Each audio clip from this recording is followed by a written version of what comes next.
Thank you. Apologies that I speak in English. I hope you can understand some of what I say.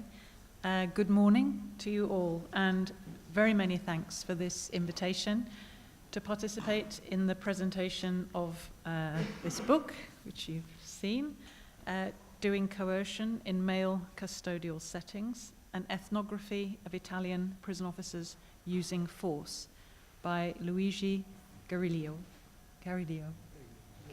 I will call him Luigi because he's my colleague. I'm delighted to be here in the Criminology Museum. Italy is, after all, the birthplace of my subject, criminology, and I'm honored to be part of the discussions that will follow. My task among the proceedings today is to make some observations about this book, the research on which it's based, and their significance to you, a prison organization, and to the field. This book is a careful and engaging study of the use of power in an Italian prison. It presents a unique exploration, a micro-sociology, of the lawful yet morally problematic use of force. The author is creative and imaginative in his use of methods, and he's scholarly in his approach to the subject. He sheds new light on the traumatic and complex world of the prison. It's an important achievement. It takes a lot of courage, patience, and resilience to carry out extensive ethnographic research in prison. Reciprocal trust is required, as Luigi suggests.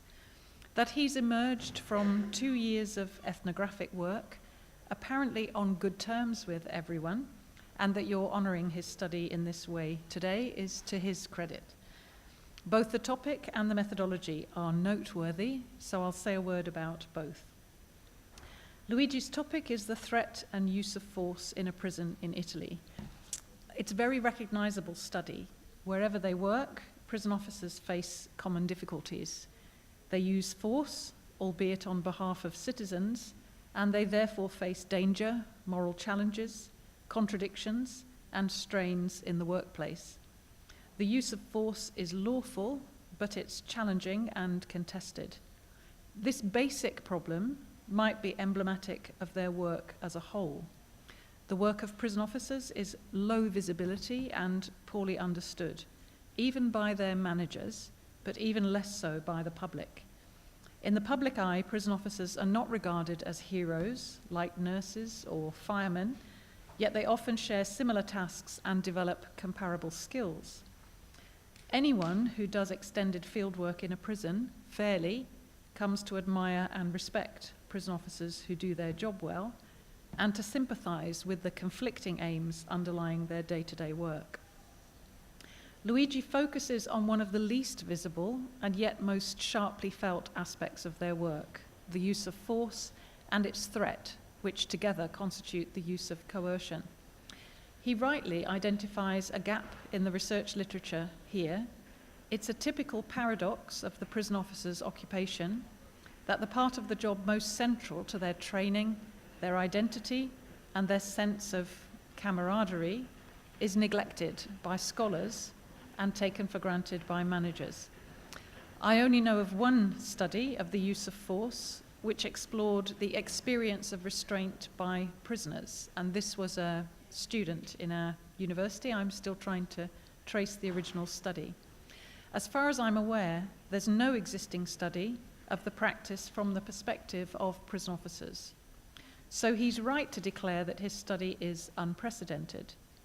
He subjects a critical and specific aspect of the prison officer's practice to careful scrutiny. His definition is helpful. Coercion is the threat, as well as the use of force or sanction. So his study is about what officers do once the talking, which is so central to their work, stops working. There is still often talk during the final negotiation stages, but it stops being effective. My own work has insisted that we take more interest in the underuse of power by prison officers, since the underuse of their full powers is much more common than its overuse. Critical scholars tend to focus exclusively on its overuse, as they're ideologically committed to a position that defines power as inherently bad. Luigi's work takes legitimate use as its starting point. What officers do when all else has failed. This is hard power, still present, still required, despite some apparent softening of the kinds of power used by modern penal systems. So the first characteristics of a good study are the clarity and originality of its focus, and here Luigi has been careful and purposive. An important theme or question arises in his book, which is not its main theme, but I think it's important to reflect on. This is the question of the past. How appropriate that we are in this museum. How prisons used to be. How much power of the wrong kind was available, invisible, or accepted. Contemporary prison narratives are often haunted by what used to be. Prisoners and staff have long memories, so the past is sometimes played out in the present, even when violent practices no longer occur. Perhaps this relationship between time and violence in penal systems is not linear. Very recently, in England, a new governor of one of our largest prisons talked to me about the challenges of her role. Her prison had been put on an urgent notification procedure due to some serious concerns about its appalling state, particularly in relation to safety and the treatment of prisoners. This urgent notification process is initiated by the Chief Inspector of Prisons, and it involves ministers, fast action, assurance, and a longer-term plan. She was planning to tackle the physical infrastructure, the lack of cleanliness, the poor regime hours, and the engagement of prisoners in what the regime did have to offer. She was also becoming aware that some officers were overusing violence. She talked about this and said this will take longer to address. To tackle it, she had to uncover it, know its shape, understand its meaning and function, and get her own sense of what was going on right. This is not the first time we've come across talk about the illegitimate use of violence by staff in recent years, and there are grounds to believe it might have made a resurgence in a very challenging policy, financial, and political climate in my country. Perhaps the use of both legitimate and illegitimate violence ebb and flow in penal systems in ways that are linked to political discourse, pay and conditions, staff numbers, and changing prisoner demographics. It's very important to pose the question, what makes penal systems more or less violent? How are legitimate and illegitimate violence related to each other? We cannot answer these kinds of questions without a decent grasp of what goes on in prison. We need theoretical resources, but most of all, we need authentic description. And authentic description is much harder than it sounds. David Garland argued in Punishment and Modern Society that the prison is a complex, distinct, and tragic social institution, which is marked by conflict, tension, and compromise. What appears on the surface to be a means of dealing with offenders so the rest of us can lead our lives untroubled by them is in fact a social institution which helps define the nature of our society, the kinds of relationships which compose it, and the kinds of lives that it's possible and desirable to lead there.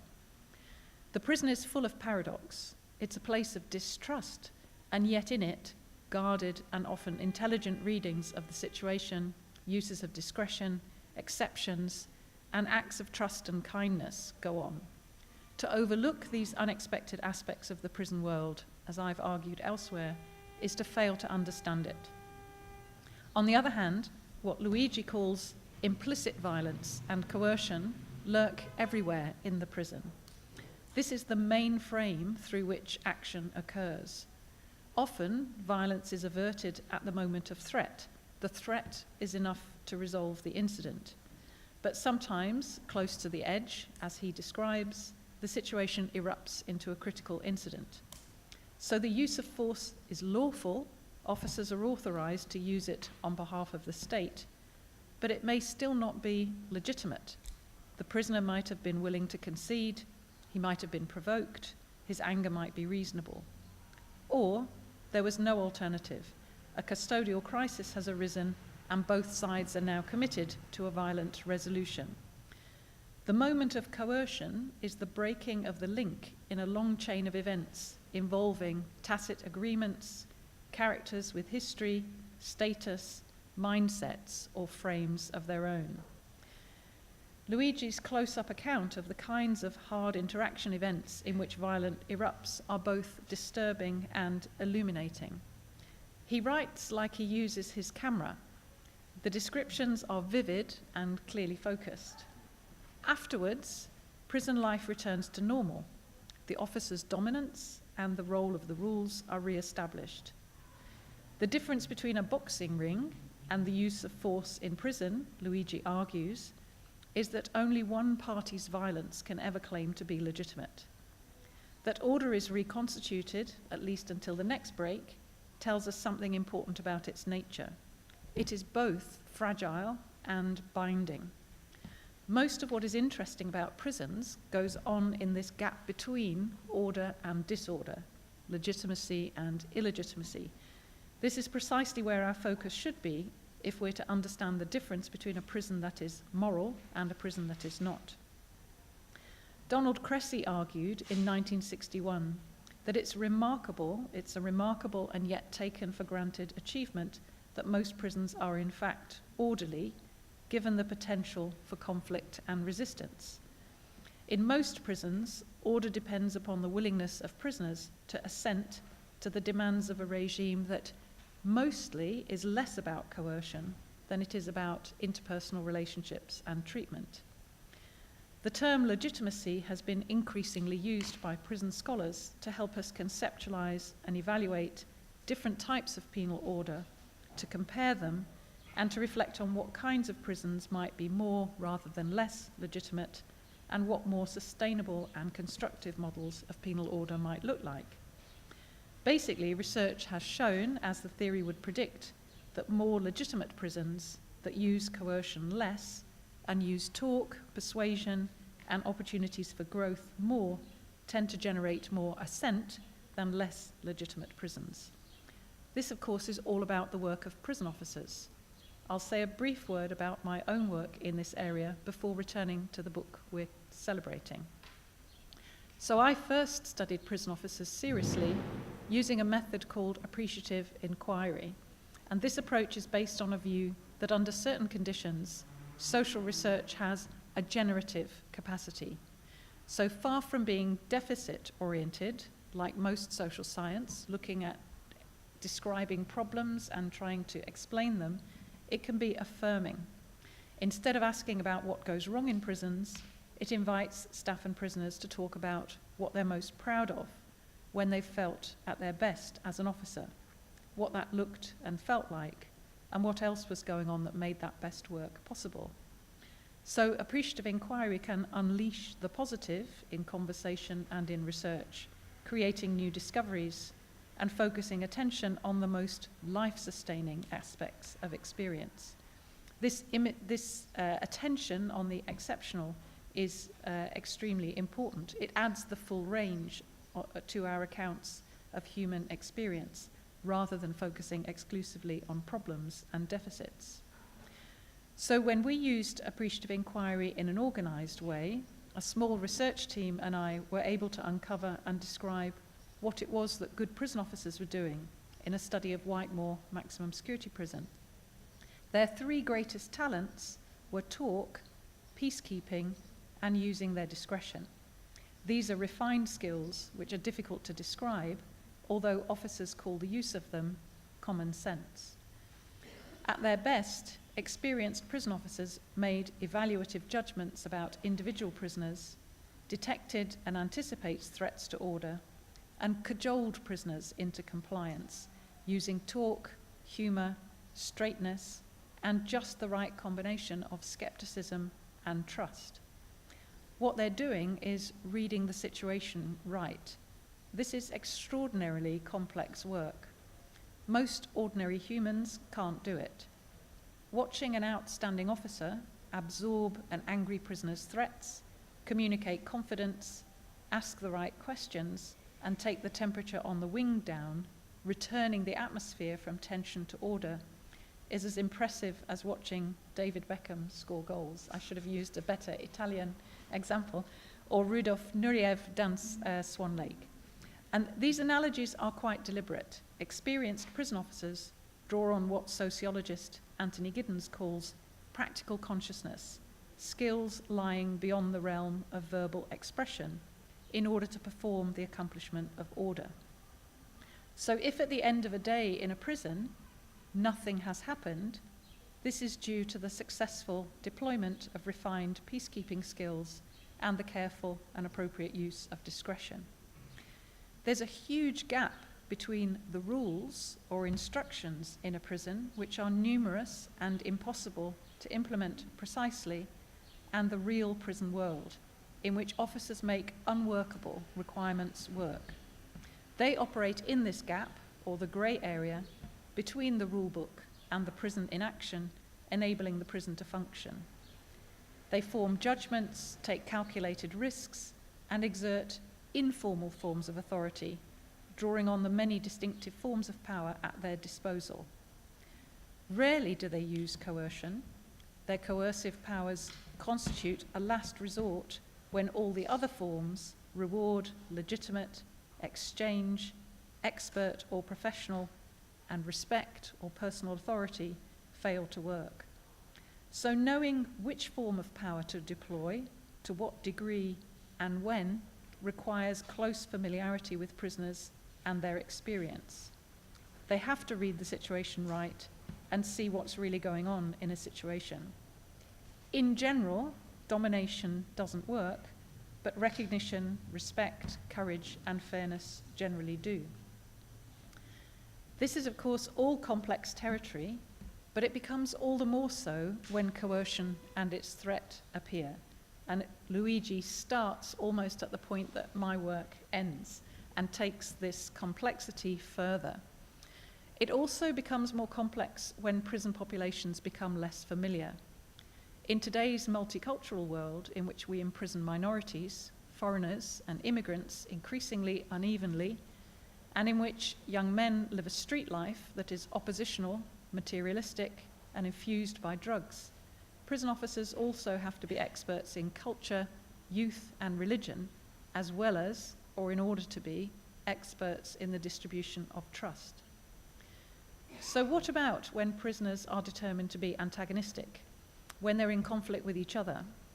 Prisons concentrate and bring into sharp relief many of the rules and consequences of human conduct at its least cooperative. So Luigi's book takes up this delicate point between our optimistic visions of penal or social order and the pessimistic, more dystopian visions grounded in real antagonisms. Whether we design, manage, research, or reform prisons from positive or negative visions of human possibility determines outcomes in ways we don't reflect on carefully enough. So he holds us in this difficult place between the two possibilities and asks, could violence really have been avoided in this scenario? Prisons are not all about power exerted on the unfortunate. They're about the points at which no other option exists, the efforts to avoid the worst, and the ways in which power is used lightly and unobtrusively to minimize harm, but the difficulties of getting this right. He's managed to be both critical and respectful. The images he includes are powerful. They're both demystifying and yet shocking. They add something important to the task of authentic description that he sets himself. This is a human world in which difficult moments arise often, but they're normally unseen. Officers express surprise that academics want to understand their world. They do, and they should. As he writes in his conclusion, millions of flesh and blood human beings live and work behind bars in more or less precarious conditions and with varying numbers of staff to oversee them. He gives us a nuanced and informative account of what this means for many of those most centrally involved. It can be a challenge to work in prison. Luigi mentions almost in passing that officers talk about suicides among prison staff. This was also the case when I studied suicides in prison many years ago. What about the staff, they asked. Had I noticed that staff suicides clustered in prisons where prisoner suicides were also highest? Burnout, sick leave, and absenteeism are major organisational problems in most penal systems. But rates of these indices of discomfort differ. We could learn much more about what it's like to work in a prison where staff derive enormous satisfaction from their work, where commitment to the job is highest and sick leave is lowest. Prison scholars should be more interested in the professional and personal lives of those who work in prisons and in the difference that professional confidence, support, and clear goals can make to cultures, moral climates, and outcomes. Above all, Luigi makes prison officers human in his study. He reflects their emotions, their fears and commitments, and their humanity. And he rightly argues this allows a much more nuanced account of their work and their world to develop. This is both important and unusual. I will just say a word about his methodology.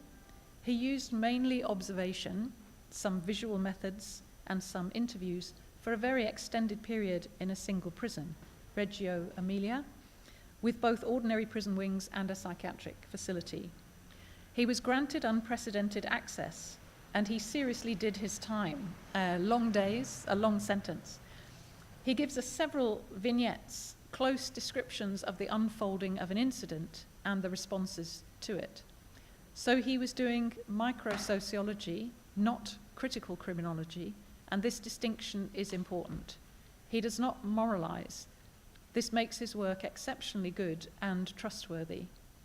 Officers do not, as I have said, hold their power in reserve. His work shows that they carry it. They show it symbolically. They present a credible threat to use it. They signal to each other when the situation approaches the crucial turning point. This makes for gripping reading, and it's only possible in long-term studies of the kind that he's carried out. Some observers have argued that we're witnessing something of a prison ethnography revival in Europe, if I can claim to be a European. Luigi's study may be the first Italian contribution to this revival, and in that sense, it's groundbreaking. This kind of work is challenging, time-consuming. It's not easily supported by academic employment structures. When they're done well, such studies make a very valuable contribution to understanding and to the development of practice. Luigi admits that these observations took their toll on him and that he's not reported everything that he saw or heard. He's been diplomatic in the interests of dialogue, learning, and future research. These are the micropolitics of prisons research. I think he leaves the question of what good violence might be somewhat open-ended. He hints, as I've found elsewhere, that power in prison is often exerted most heavily on the relatively powerless. But he also makes another important point, that prison reform has to take the problem of violence seriously. It often doesn't. I knew absolutely nothing about Italian prisons when I first met Luigi, but I have become intrigued, I have learned a lot, and I recognize the officers depicted in this book, as well as the context in which they work. Prison officers often express weariness with the idealisms of senior managers and academics, with human rights law, or with rehabilitation scripts. And there are good reasons for this. They are in the trenches, dealing with the rest of the world's unreason. Some excel at the job, and these officers find a way of combining credible authority with compassion or sensitive management of individuals who are both troubled and troublesome. At their best, prison officers can create a new normative order in which reason is once again on the table. They can make a highly challenging form of punishment morally intelligible. This is highly skilled work. Luigi's book adds an important missing ingredient to this picture. One of the important lessons I learned early on in my prisoners research life is that the kinds of arrangements prisoners regard as legitimate in prison are very similar to the kinds of arrangements that citizens regard as legitimate in society more generally. Good government or good use of power looks alike whether we're in or out of prison. It's just that in prison, we see it more clearly, and it's often felt more acutely, particularly when it is bad or goes wrong. The study of prisons actually has much to teach us about the kinds of social and political arrangements that support social order and human flourishing, rather than escalating conflict. So to close my comments, I would like to congratulate the prison administration for opening their doors to long-term ethnographic research. This is a mature act of trust in the interests of knowledge generation, and it's always a risk. But most important for today, congratulations on your book, Luigi. May it lead to well-informed dialogue, public education, and improvement. Thank you.